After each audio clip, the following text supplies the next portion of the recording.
Hindi cinema के पहले superstar Rajesh Khanna की काफ़ी ज़्यादा मेमोरीज जुड़ी हुई हैं। बताते चले कि राजेश खन्ना को प्यार से काका कहा जाता था। इनका स्टारडम इस कदर था कि बॉलीवुड में एक कहावत आम थी, ऊपर आका नीचे काका, यानी ऊपर भगवान और नीचे राजेश खन्ना। ये दो ही लोग पावरफुल हैं। देवानंद के बाद राजेश खन्ना दूसरे फिल्मी सितारे थे जिनके लिए लड़कियों में बेहद दीवानगी थी।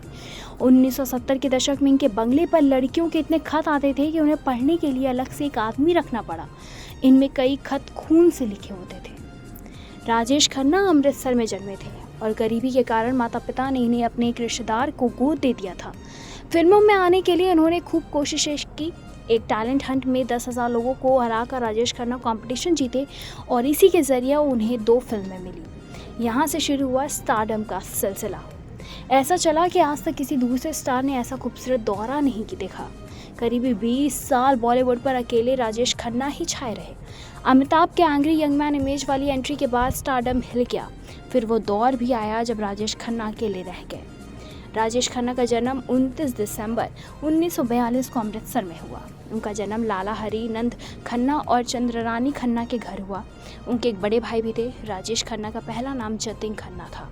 उनके पिता स्कूल टीचर थे।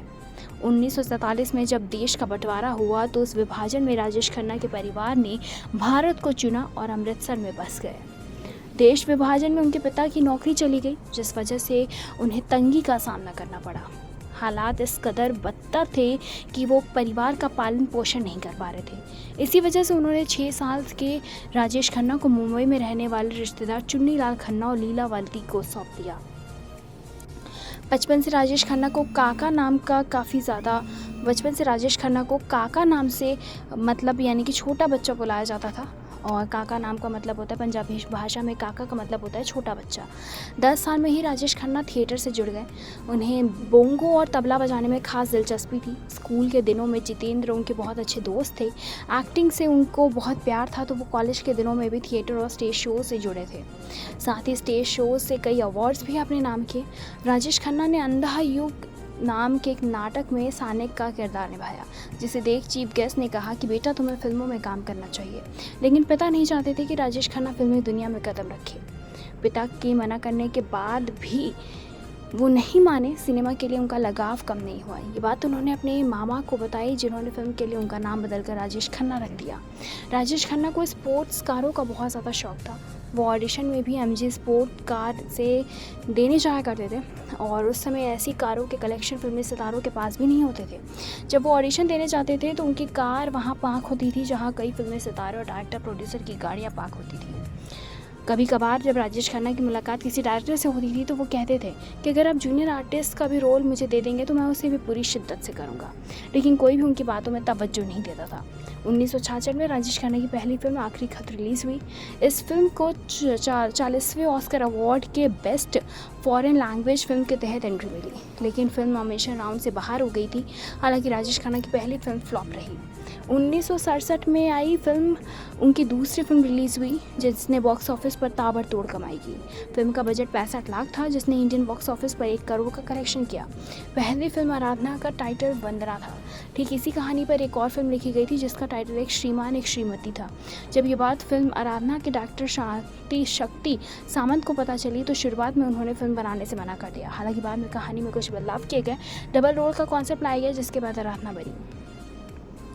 फिल्म आराधना के गाने मेरे सपने में कब आएगी तू गाना को लोगों ने खूब पसंद किया। लेकिन क्या आपको पता है कि गाने में नज़र राजेश खन्ना ने सड़कों पर शूटिंग की थी। वहीं शर्मिला टैगोर ने स्टूडियो में गाने के हिस्से को शूट किया था।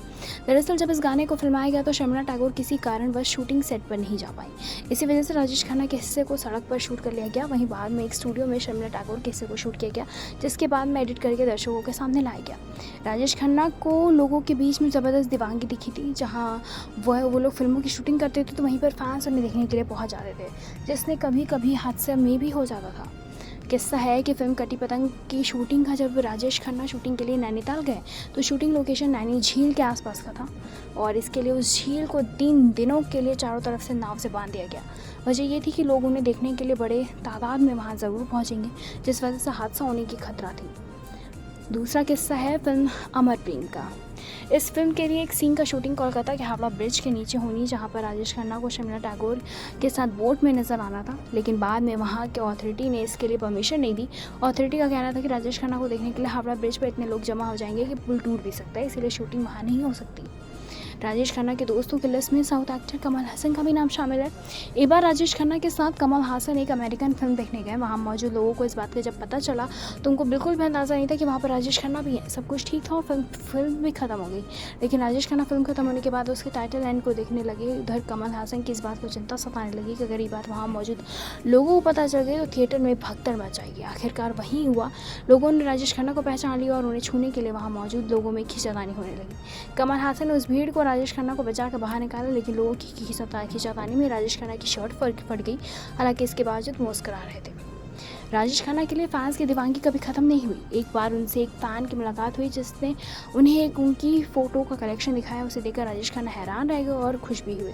वो कलेक्शन उन्हें इतना पसंद आया कि उन्होंने इस फ़ैन को एक फूड ट्रक गिफ्ट में दिया, जो कि आज भी दिल्ली में चालू है। इस फूड ट्रक पर खुद राजेश खन्ना 500 बार गए थे और वहाँ के खानों का जायका भी लिया। फिल्म रोटी 1974 में रिलीज़ हुई, जिसमें राजेश खन्ना के साथ मुमताज़ नजर आई, और फिल्म का क्लाइमैक्स सीन था जिसमें राजेश खन्ना को मुमताज़ को अपने कंधों पर लेकर बर्फ़ से भरी वादियों में लेकर दौड़ना था। इस सीन का परफेक्ट शॉट देने के लिए राजेश खन्ना ने 8 दिनों तक प्रैक्टिस की, जिसके बाद इस सीन को शूट किया गया। जब इस सीन को शूटिंग की पूरी हुई तो उनके बाएं कंधे पर लाल निशान बन गए, क्योंकि उस समय मुमताज़ का वजन थोड़ा अधिक था। इस वजह से राजेश खन्ना को कंधा उनका काफ़ी ज़्यादा चोटिल हो गया था। राजेश खन्ना को हिल स्टेशन से बहुत प्यार है। यही वजह थी कि कश्मीर को उनका दूसरा घर कहा जाता है। जब भी वो कोई फिल्म करते थे तो डायरेक्टर से ज़रूर कहते थे कि फिल्म का कोई गाना हिल स्टेशन में ही शूट हो। यही वजह है कि उनके अधिकतर फिल्मों में कोई ना कोई एक गाना ज़रूर हिल स्टेशन पर फिल्माया गया है।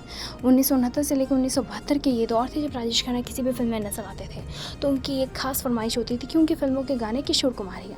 यही वजह है कि 1987 तक राजेश खन्ना की फिल्मों के गाने किशोर कुमार नहीं गाए। दोनों ने 132 फिल्मों में एक साथ काम किया है। फिल्म दुश्मन का एक गाना था वादा तेरा वादा। जब इस गीत के लिए किशोर कुमार को चुना गया तो उन्होंने मना कर दिया। उनका कहना था कि उनसे बेहतर इस गीत को रफ़ी साहब गा सकते हैं। जब ये बात राजेश खन्ना को पता चली तो उन्होंने किशोर कुमार से मुलाकात की। किशोर कुमार ने उन्हें बहुत समझाया, लेकिन वो नहीं माने और कहा कि अगर तुम ये गाना नहीं गाओगे तो इस गीत को फिल्म से हटा दिया जाएगा। राजेश खन्ना की जिद ने आगे किशोर कुमार को झुकना पड़ा। आखिरकार उन्होंने इस गीत को गाया। राजेश खन्ना और डिम्पल कपाड़िया के रिश्ते में शादी के 11 साल बाद ही दरार आनी शुरू हो गई। खबरें ये भी थी कि राजेश खन्ना नहीं चाहते थे कि डिम्पल फिल्मों में काम करें। इस वजह से दोनों में काफ़ी बहस होती थी। कुछ समय बाद दोनों अलग अलग रहने लगे, लेकिन तलाक भी कभी नहीं लिया। एक इंटरव्यू में खुद राजेश खन्ना ने बताया था कि डिम्पल से अलग होने के बाद उन्होंने 14 महीनों के लिए खुद को आसपास एक दीवार बना ली थी। लोगों पर उन्होंने विश्वास करना छोड़ दिया। नई फिल्में साइन नहीं कर देते। आत्मविश्वास कम हो गया था, लेकिन फिक्र में डूबे रहते थे और आत्महत्या करने के बारे में सोचते थे। 20 फिल्मों में ऑन स्क्रीन राजेश खन्ना की मौत हुई है। किस्सा ये है, जब किसी फिल्म में उनकी मौत हो जाती थी तो उनकी माँ दुखी हो जाती थी। वो उनसे कहती थी कि उन डायरेक्टर के साथ काम करना मत करो जो तुम्हें फिल्मों में मार देते हैं। राजेश खन्ना एक्टिंग कैसे जादूगर थे कि फिल्म में रोने वाले सीन के लिए उनको ग्लिसरीन लगाने की ज़रूरत नहीं पड़ती थी। वो सीन में इतना ज़्यादा डूब जाते थे, रम जाते थे कि आंसू खुद ब खुद निकल आते थे। राजेश खन्ना ने अपने करियर में कई हिट फिल्में दी हैं और काफ़ी ज़्यादा हिट फिल्में उन्होंने दी भी हैं। बताते चले कि राजेश खन्ना काफ़ी ही ज़्यादा सपोर्टिव नेचर के थे। आपको राजेश खन्ना की स्टोरी जान के कैसा लगा हमें कमेंट करके बताएं। इसी तमाम लेटेस्ट खबरों को जानने के लिए जुड़े रहे हमारे साथ और देखते रहे नेक्स्ट लाइव।